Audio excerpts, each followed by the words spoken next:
Welcome again to another beautiful time travel investigation, y'all. This is gonna be a doozy. This is gonna be a doozy. You know, I don't do this shit for my health, obviously. So, let's get right into it, shall we? So I have there's time travel strategies that are are a hot issue at the moment. What happens is there's a certain amount of people that are able to catch a time traveler that is running from a time travel law or what have you, right? It's possible. What happens is they get alerted about they try to capture this person.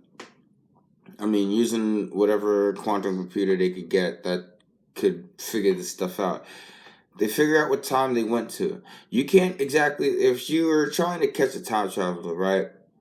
And you don't have and you have the technology to time travel, you would have to go there 5 minutes after that person has time traveled, a minute later, 4 minutes later. Can't be the same location. You'd have to alter the location. You'd have to get a really ill computer to be able to do that.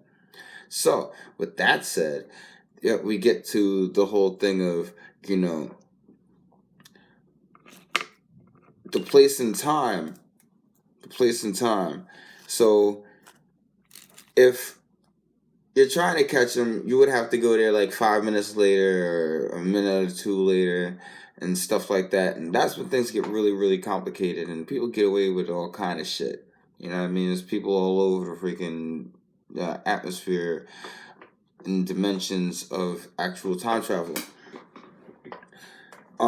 With that said, you could confirm that my belief about deja vus is actually that there are so many different timelines that are going on that when your timeline connects with another at the same time doing the same exact shit, that's what happens. You now are connected. That's what's called that's really called the singularity. I was investigating that shit. So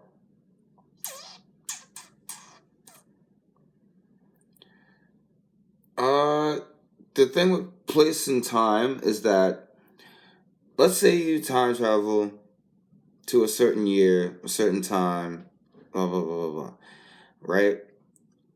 You think you're going to be on Earth. Chances are, if it's stationary, if the time travel station is stationary, you're probably you're going to end up in deep space while the Earth is moving. The Earth moves in rotation.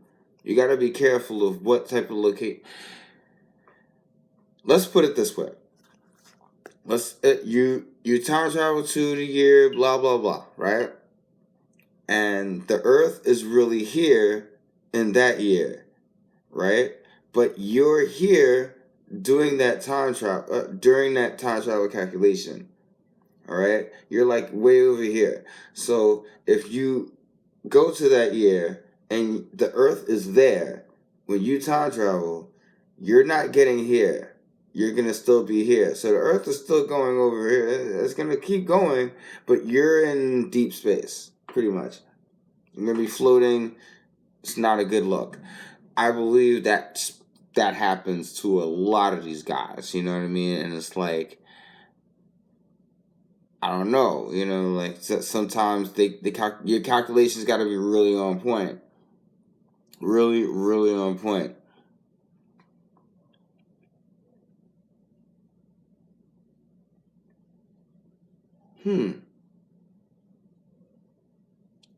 So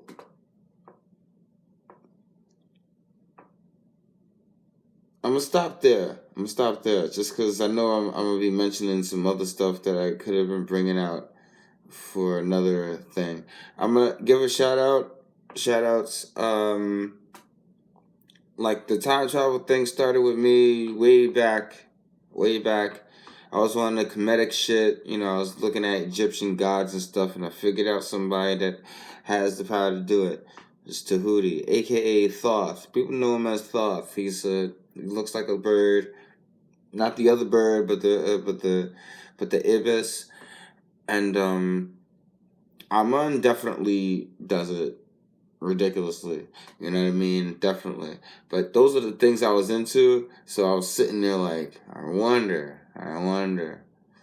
Time travel 11. Next time we're gonna get into Alana, Ramiki, and the Macintoshes. Yeah. All right. That's it. Shit. Peace, mother. Let's see. Interdimensional travel. Let's see. I gotta cross that one off. Um, Interdimensional travel is something that happens when you are now going to different dimensions of the same exact time, but in each timeline, it's something different. So, good luck out there. Shit, 2020 motherfucking it. I don't know. My motherfuckers is wildin'.